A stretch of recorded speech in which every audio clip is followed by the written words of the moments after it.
Here we are for another round of the 70s versus the 90s, and it's a look at racial politics when I put Brian De Palma's Hi Mom against Brian De Palma's The Bonfire of the Vanities. And this one was an interesting one to get through. Of course, anytime you do a director versus director, it's more or less looking at their early stuff as compared to their later stuff. And Brian De Palma is definitely a director that his early stuff was way better than his later stuff. And so let's just dive right on in to the nitty and the picky for the great Brian De Palma. First up, we have Hi Mom, which is a spiritual sequel of sorts to his film Greetings, which also starred Robert De Niro. Here we find Robert De Niro, same character, and he's back from Vietnam and all this stuff, and he's kind of continuing on with his whole porn gimmick called peep art, And the thing about it is, Brian De Palma is mostly known for kind of trying to be Alfred Hitchcock, in the sort of the American Hitchcock, if you will. But at this point in time, he was still trying to be American Godard, Jean-Luc Godard, the great French filmmaker who kind of ruined a lot of filmmakers in America because they were trying to be him.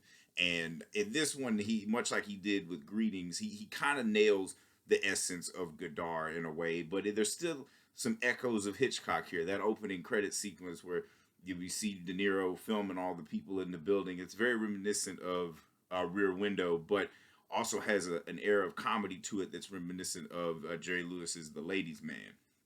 But he pitches this idea to this porn kingpin played brilliantly by Alan Garfield, who is literally the best part in the film.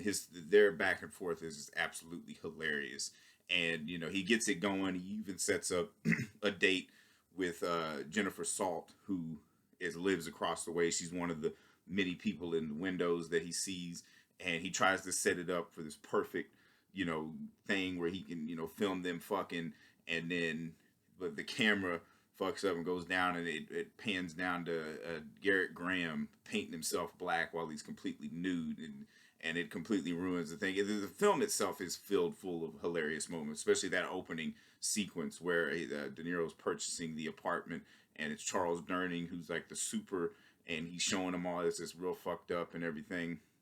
And what De Palma does well in this film, like, I don't know if Hi Mom is necessarily better than Greetings. It might be. It definitely has sequences that are far superior to the whole movie that is Greetings, especially the Be Black Baby sequence. The part of what Garrett Graham, he's one of the white liberal college student, gets involved with these black radicals who are putting on this like immersive play experience called Be Black Baby, where they take a bunch of white people and put them in blackface, and the black people are in whiteface treating the white people in blackface to the what the black experience in America is. And that is one of the most brilliant sequences that De Palma ever did in his whole cinematic career, and it's like, very much captures that New York, the hipster intellectual vibe and stuff, and how they're going through, they don't really take it seriously, like they're going through all this crazy shit. They even get De Niro, he tries out for the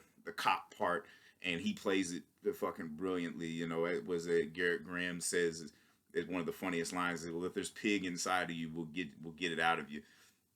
And that whole and they end up radicalizing De Niro in a lot of ways, because he's once he fails at his art, he gets a TV set, trades in the camera for the TV set, and then all of a sudden starts reading the Urban Gorilla, and it starts becoming like this radicalized guy, sort of similar to how the Weather Underground was in the late 60s and early 70s, and ends up blowing up a co-op building from the laundry room.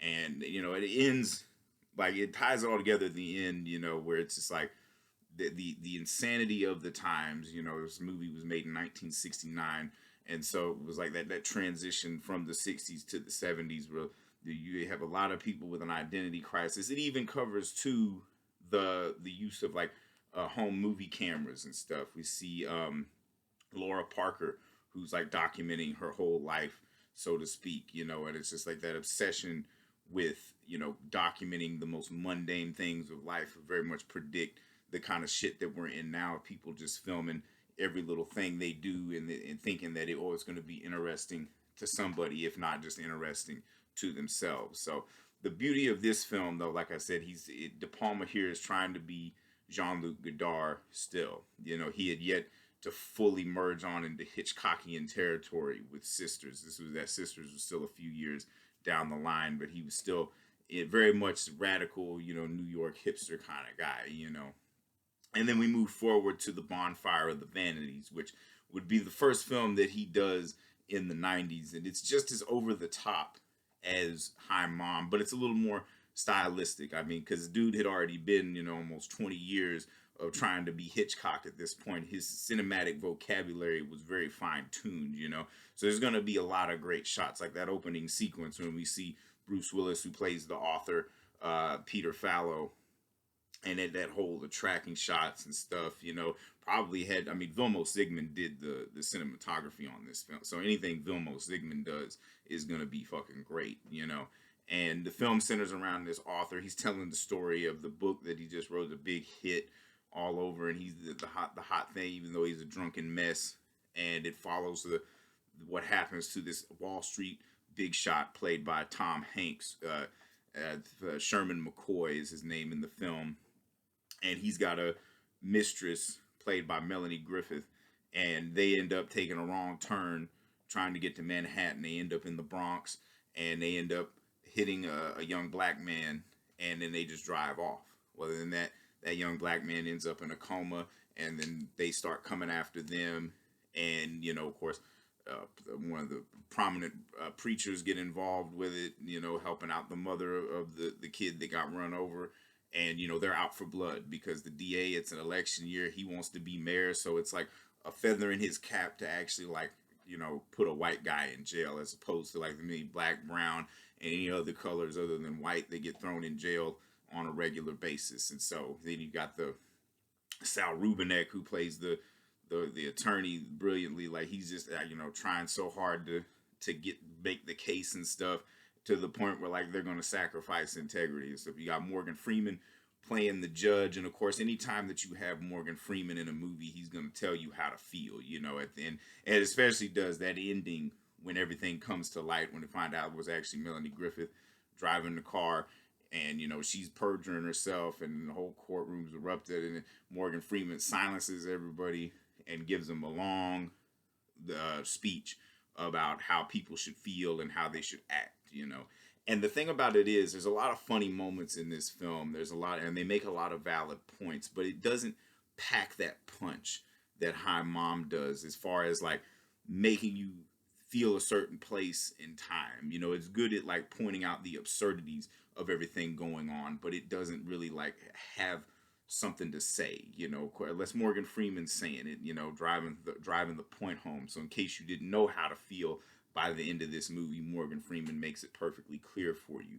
You know, whereas like Hi Mom, you really know how to feel about that movie. You know, it really like captures how skewed like racial politics are. You know, you see like, you know, even black people berating black people because they're not supporting the right black shit, or, you know, making for, you know, getting on white people for not knowing shit outside of their own thing and stuff. Whereas like you get Bonfire of the Vanities, it's just all about, you know, maybe even more class struggle than anything else. But it just has that absurd feel where it's like you can tell when a filmmaker who started out his career as a very radical filmmaker, very in your face Godardian type, and then as he gets older just doesn't seem to care, but does something like this to make it look like he still cares. And it just kind of is weak as fuck, even though they have like everybody in it is playing their part perfectly. But sometimes it feels a little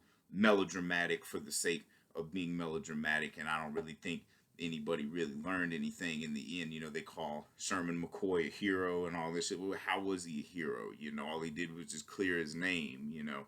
And did anything ever get resolved? No, it's the same old shit going on. And you can make the argument too that nothing got resolved in Hi Mom, but it made its point a lot clearer without a prominent actor giving you a speech at the end of the film, you know, where you have De Niro at the end of Hi Mom being interviewed by the television reporter and just going off and all that stuff.